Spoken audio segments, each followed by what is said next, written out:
40 साल की Indian born American Kalpana Chawla एक ऐसी महिला जिनकी दास्तां पूरे देश के लिए प्रेरणा बनी। तो गाइस आइए जानते हैं इनकी पूरी कहानी आज की इस वीडियो में।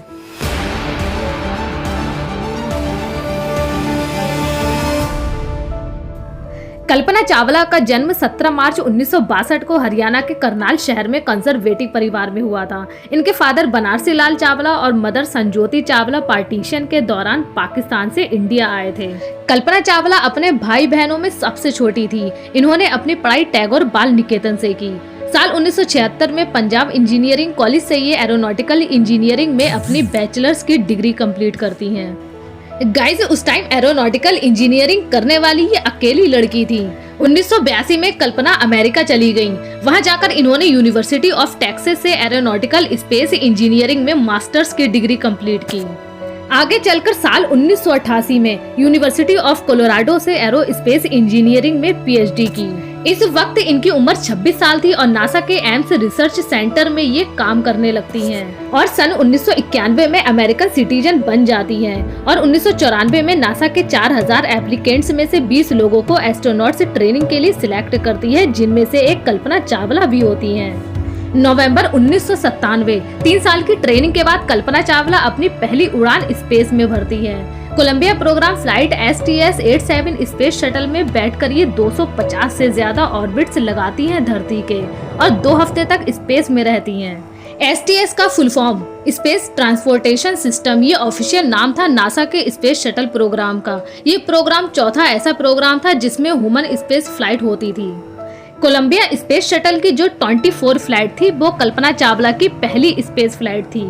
STS-87 में वो मिशन स्पेशलिस्ट का काम कर रही थी और फ्लाइट में एक रोबोटिक आर्म की मेन ऑपरेटर थी। इस फ्लाइट में उनका काम एक रोबोट आर्म को ऑपरेट करना जो स्पार्टन सैटेलाइट को डिप्लॉयड करे, एक ऐसी सैटेलाइट जिसे सूरज की लेयर को स्टडी करने के लिए बाहर भेजा जाएगा। लेकिन इस मिशन के दौरान कुछ ऐसा होता है जिससे उनका कॉन्फिडेंस थोड़ा हिल सा जाता है। 1360 किलो की ये सैटेलाइट आउट ऑफ कंट्रोल हो जाती है और उसे ये रिट्रीव भी नहीं कर पाती। 3 दिन बाद स्पेस वॉक करके सैटेलाइट को वापस लाना पड़ता है, लेकिन बाद में नासा के साइंटिस्ट इन्हें कॉन्ग्रेचुलेट करते हैं और इनकी तारीफ भी करते हैं। यूनिवर्सिटी ऑफ टेक्सास की मैगजीन बताती है, कैसे you did a great job. बहुत बड़े सीनियर एस्ट्रोनॉट्स ने ये कहा था। पता चलता है कि गलती कल्पना की नहीं थी, बल्कि शटल क्रू में मौजूद किसी और की गलती थी। इस सक्सेसफुल मिशन के चलते कल्पना स्पेस में जाने वाली पहली इंडियन ओरिजिन वुमेन बन जाती है और पहली साउथ एशियन अमेरिकन वुमेन भी। उस टाइम के Indian prime minister Indra Kumar Gujral ने इन्हें कॉन्ग्रेचुलेट भी किया।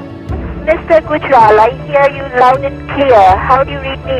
Kalpana, we are proud of you, each one of us who has done such a pioneering work. Thank you, sir. Thank you very much. ये flight 16 दिन तक चली थी और इसमें कई और साइंटिफिक एक्सपेरिमेंट्स भी करे गए और जैसे कि ये देखा गया कि माइक्रोग्रेविटी में प्लांट की रिप्रोडक्शन कैसे काम करती है। लेकिन इससे भी ज्यादा दिलचस्प वो एक्सपेरिमेंट्स थे जो इनकी दूसरी और आखिरी फ्लाइट्स में क्रैश से पहले करे गए। 16 जनवरी 2003 सुबह के 10:29 से कोलंबिया स्पेस शटल आखिरी बार इस धरती से रवाना होता है। फाइनली 2003 में जाकर ये कैनेडी स्पेस सेंटर से लॉन्च होता है। Mission STS-107। इसमें टोटल 7 एस्ट्रोनॉट्स थे जिन्हें कमांडर रिक हस्बैंड लीड कर रहे थे। एक पेलोड कमांडर थे माइकल एंडरसन और 3 मिशन स्पेशलिस्ट थे जिनमें से एक कल्पना चावला भी थी। पायलट थे विलियम मैकूल और इजराइल स्पेस एजेंसी से एलन रेमॉन भी थे जो पेलोड स्पेशलिस्ट थे। इन एस्ट्रोनॉट्स का मिशन 24 घंटे नॉन स्टॉप एक्सपेरिमेंट्स करना था।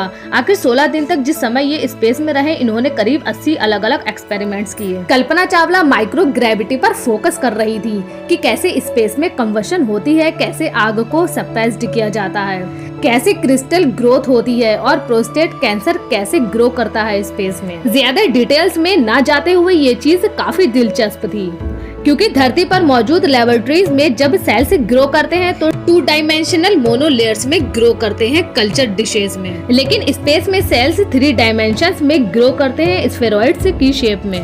गाइस हमारी बॉडी में कैंसर के ट्यूमर्स भी बनते हैं, तो इसे ट्यूमर बिहेवियर को समझने में काफी मदद मिली।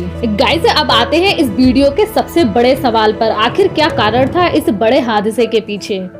जब पायलट ने कुछ गलती की या फिर किसी और क्रू मेंबर ने जल्दबाजी में गलती से कुछ डिसीजन ले लिए, शायद किसी एस्ट्रोनॉट्स की गलती थी।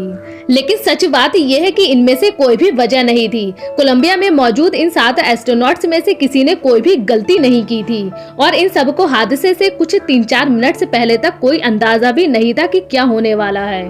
और ये वीडियो रिकॉर्डिंग हादसे से कुछ समय पहले की है।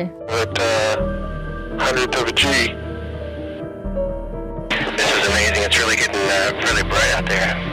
Yep. Yeah, you definitely don't want to be outside now. Like we did before.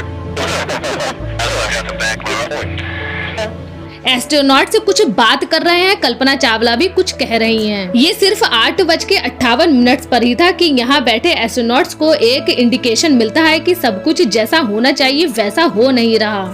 Colombia के बैकअप फ्लाइट सॉफ्टवेयर ने डिस्प्ले पर कुछ मैसेजेस दिखाए, ये बताने के लिए कि स्पेस शटल के लेफ्ट साइड वाले लैंडिंग गियर के 4 पहियों पर प्रेशर लॉस्ट हो गया है। और ये वार्निंग एग्जैक्टली 1 मिनट पहले आई थी, उस समय से जब कोलंबिया ने धरती से सिग्नल खो दिया था। 1 फरवरी 2003 जब मिशन खत्म होने के बाद स्पेस शटल को वापस लौटना था, स्पेस शटल के लेफ्ट विंग पर एक छोटा सा होल आ गया था और धरती के एटमॉस्फेयर में नीचे आते हुए ये डैमेज होल और बड़ा होता गया। एक छोटे से होल की वजह से हवा लीक करने लगी और आमतौर पर थर्मल प्रोटेक्शन सिस्टम होता है जो स्पेस शटल के अंदर टेम्परेचर मेंटेन करता है। लेकिन हवा की वजह से ये होल और बड़ा होता गया और देखते ही देखते ये इंसुलेशन का पीस टूट चुका था। कोलंबिया का एक बहुत बड़ा हिस्सा अब बाहर की आग और गैसेस से एक्सपोज्ड हो रहा था। इसकी वजह से पहले लेफ्ट विंग में लगे सेंसर्स काम करना बंद कर जाते हैं, टेम्परेचर रीडिंग्स नहीं मिल पाती, फिर टायर प्रेशर की रीडिंग गायब हो जाती है और देखते ही देखते ये स्पेसक्राफ्ट टुकड़ों में बिखरने लगता है। जमीन पर मौजूद लोग इस वीडियो को कैप्चर करते हैं जिसमें ब्राइट फ्लैशेस दिखते हैं। एक छोटे से फोम के टुकड़े की वजह से ये पूरा हादसा होता है और 7 लोग अपनी जान गंवा देते हैं, जिनमें से एक कल्पना चावला भी थी। इंडिया अपनी प्राइड को खो देता है, लेकिन कल्पना चावला का इम्पैक्ट लाखों लोगों की जिंदगी पर देखने को मिलता है, डायरेक्टली और इनडायरेक्टली। उम्मीद है गाइज ये वीडियो आपको पसंद आई होगी। मैं हूँ आपकी होस्ट निशा और आप देख रहे हैं निशा मोटिवेशन। गाइज वीडियो अच्छी लगी हो तो वीडियो को लाइक करें और चैनल को सब्सक्राइब करके बेल आइकॉन प्रेस करें और चैनल को अपना प्यार दें। मिलते हैं नेक्स्ट वीडियो में, तब तक के लिए थैंक यू।